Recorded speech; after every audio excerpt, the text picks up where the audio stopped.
كفاره يا رفاعي. هو البيع بقى علني كده يا باشا؟ ازاي حصل كده؟ وانت في حاجه بتستخبى عنك؟ ولا في حاجه زي كده ممكن تحصل غير بموافقتك؟ انت قصدك ايه؟ انا اللي مش فاهم قصدك ايه باللي حصل يا باشا. انت متخيل ان انا اللي عملت لك؟ انا مش متخيل، انا متاكد يا باشا. انا لو عايز اشدك مصايبك اكتر من كده بكتير. مصايبي دي كلها يا باشا نقطه في بحر مصايبك اللي انا عارفها.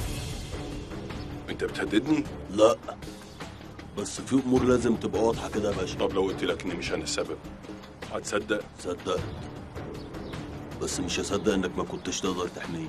ومين قال لك اني ما حميتكش؟ شوف يا رفاعي، انا لو حبيت اورطك مش هورطك بكام حته سلاح. مقامك عندي اعلى بكتير. انت اللي امامك عندي اعلى يا باشا. لما تحبوا تسيبوني يبقى عرفوني، ما تخلوش يعرف من بره، عشان قلبة رفاعي الدسوقي وحشه قوي يا باشا.